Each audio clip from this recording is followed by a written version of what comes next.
जब आप जीत कर आए थे, तब हम आपसे जब इंटरव्यू होता आपके साथ, तब वो आपने कहा था कि मेरा एक जो मेन फोकस है वो स्वास्थ्य शिक्षा पर रहेगा।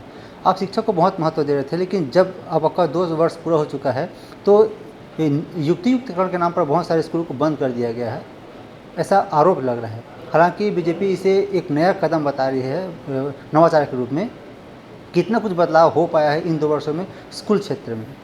स्कूल के क्षेत्र में जो हमारे लिए शिक्षा का हब हमने सोचे थे और हम उसमें काम कर रहे हैं, और पूरे छत्तीसगढ़ में कांकेर जिला जो है अच्छा 12वीं और 11वीं के जो बच्चे हैं, 12वीं और 10वीं के बच्चे ने टॉप 3 किया। पूरे छत्तीसगढ़ में हमारा कांकेर जिला प्रथम आया है। जो हमने अभी कांकेर धरोहर के रूप में हमने सही अपने सम्मान भी किए हैं, और उस सम्मान में हमारे छत्तीसगढ़ के वित्त मंत्री को हमने निमंत्रण दिए थे और आए थे। बहुत उसको देखकर बहुत प्रसन्न हुए और बच्चों को बहुत शाबाशी दिए।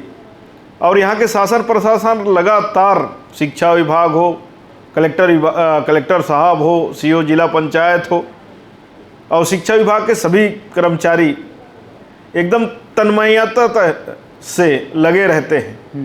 जो आज शिक्षा के सुधार हुआ है, एक मावा मोदोल की बात कहा जाए या हमारी जो स्कूलों की बात कहा जाए, बहुत ही अच्छा ढंग से चल रहा है और दिनों दिन हमारी बच्चे उसमें भाग ले रहे हैं। समग्र शिक्षा के माध्यम से हो कि अच्छा ढंग से हमारी शिक्षाएं जो चल रहा है। और हमारी जो हॉस्पिटल की बात आप कह रहे हैं, जब से हम आए हैं हॉस्पिटल की स्थिति सुधर चुकी है। और जो रिफर सेंटर जो बोल रहे हैं, कहीं ना कहीं पूर्ववर्ती सरकार की नाकामी के कारण से ये सब चीज़ हो रहा था, उसको हमने बढ़िया ढंग से अच्छा काम कर रहे हैं। गाड़ी दिए 108 नया दे दिए हैं, और हमेशा उसमें मैं मॉनिटरिंग करता हूँ। विशेषकर मैं हफ्ता में, महीने में 2 बार मैं तो जाता हूँ और देखता हूँ कि सफाई क्या स्थिति है, मशीनों की क्या स्थिति है, एक्सरे मशीनों की क्या स्थिति है, जो मेरी मॉनिटरिंग में हो रहा है।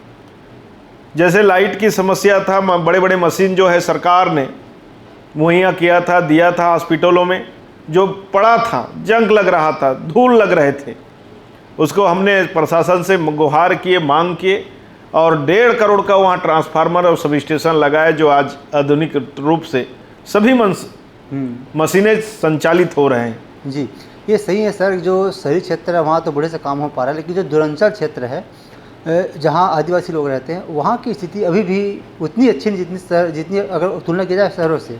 तो वहाँ काम करने के लिए, वहाँ सुविधाएं पहुँचाने के लिए क्या कुछ करने वाले हैं आप? नहीं, हमारी जो पंडित दीनदयाल उपाध्याय, श्यामा प्रसाद मुखर्जी जिस सोच है, और हमारे देश के प्रधानमंत्री और हमारे छत्तीसगढ़ के मुख्यमंत्री का सोच है कि अंतिम व्यक्ति तक कैसा विकास हो, अंतिम गांव तक कैसा विकास हो, ये हम चिंता करते हैं। और चिंता करने के साथ साथ जो उस क्षेत्र में जनप्रतिनिधि जो चुने जाते हैं, सरपंच हो, जनपद सदस्य हो, जिला पंचायत सदस्य हो, जो एक टीम वर्क से काम होना चाहिए।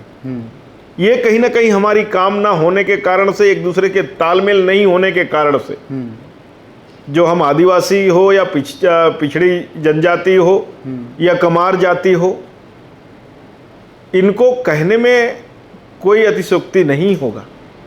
लेकिन हम जिस क्षेत्र से जीत के आते हैं, जिस गांव से हम सरपंच पंच बन के आते हैं, तो हमारी क्या दायित्व है, वो उनको जागरूकता होना चाहिए कि काम करने की ललक होना चाहिए, तभी संभव है। अन्यथा सरकारें आएंगी, सरकारें चले जाएंगे, लेकिन जिस गांव का अंतिम है वो अंतिम ही रहेगा जी। उसमें हमको जागरूकता होना चाहिए। सरकार सबके लिए योजना बनाती है। जैसे हमारे छत्तीसगढ़ में हमारी भाजपा की सरकार हर प्रकार की योजना बनाई है।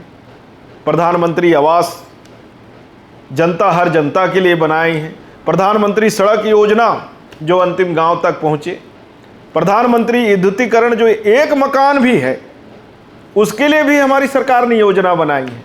और नहीं पहुंचा है तो प्रधानमंत्री सड़क योजना, प्रधानमंत्री पीएम जनमन योजना, ये कहीं ना कहीं गांव को जोड़ना है और अंतिम व्यक्ति के विकास में एक कड़ी तो है। लेकिन इस कड़ी को जोड़ेगा कौन जी? या तो वहां के सरपंच जोड़ेंगे, या तो वहां के पंच जोड़ेंगे, या उस क्षेत्र के जनपद सदस्य या जिला पंचायत के। वो सब लोग ने हमको अवगत कराया और हम सब मिलके काम करें, तो ये अंतिम गांव का भी विकास होगा और अंतिम गांव तक सर्व सुविधा युक्त होगा। यही हमारी जो देश के प्रधानमंत्री और हमारे छत्तीसगढ़ के मुख्यमंत्री सोचते हैं, चाहते हैं कि 2047 विकसित भारत हो, विकसित छत्तीसगढ़ हो। ये तारतम्य में हम काम करने वाले आदमी। आपने कहा कि छत्तीसगढ़ नक्सल मुक्त हो चुका है, बस्तर नक्सल मुक्त हो चुका है। कुछ दिन पहले यहाँ मुख्यमंत्री जी आए हुए थे, उनका संबोधन में कहा था कि यहाँ लगभग 2 लाख ऐसे युवा हैं जो बेरोजगार हैं, उनको रोजगार दिलाने का काम हम कर रहे हैं। अगर नक्सल मुक्त हो गया है तो जो नक्सली विचारधारा से अलग हटकर एक मुख्य धारा में आए लौटे हैं, तो उनके हाथों को रोजगार देना बहुत ज़्यादा ज़रूरी है। और इसके लिए शिक्षा या फिर स्किल ट्रेनिंग भी व्यवस्था होनी चाहिए। तो इस दिशा में आपके विधानसभा क्षेत्र में क्या कुछ सोच के रखे हैं आप, क्या कुछ करने वाले हैं? जैसे हमारे युवा भाई हैं और हम भी युवा हैं कि उनकी सोच पर डिपेंड करता है कि हमारी परिवार, हमारे समाज में जितनी ज़मीन है उसमें हम ज़मीन में काम करें या धान उगाएं या सब्जी उगाएं, ये भी एक काम है। और काम करते करते हम जो पढ़ाई कर रहे हैं उसमें अच्छा सा हम पढ़ाई करके हम अच्छा डिग्री लेके हम IAS IPS बने, SDM कलेक्टर बने, ये भाव है। और हमें पढ़ते पढ़ते हमको डायरेक्ट नौकरी मिले ये भी संभव नहीं है। मेहनत करना है और जिस मुकाम को हमको सोचना है उसमें सोच के आगे करना है। और हम बहुत ही किस्मत वाले हैं कि हम बस्तर के निवासी हैं और बस्तर क्षेत्र से हमें जाना जाता है। तो एक दूसरे में आपसी समन्वय होना चाहिए, आपसी भाईचारा होना चाहिए, एक दूसरे के सुख दुख में खड़ा होना चाहिए, एक दूसरे में संगोष्ठी होना चाहिए। उससे भी विकास होता है, उससे भी जागरूकताएं बढ़ती है, उससे भी काम मिलता है। काम मिलने के बाद एक दूसरे में परिचय होने के बाद जो हम पढ़ाई में सहयोग कर सकें या उद्योग में क्षेत्र में हम सहयोग करें या कृषि के क्षेत्र में हम सहयोग करें, ये जागरूकता के कारण से होता है। आज मैं मानता हूँ बेरोजगारी हम कहने से नहीं होता है, हम उसको कुछ ना कुछ काम तो करें। घर में, परिवार में, समाज में, जो अपने क्षेत्र में है उसमें हम डेवलपमेंट करें।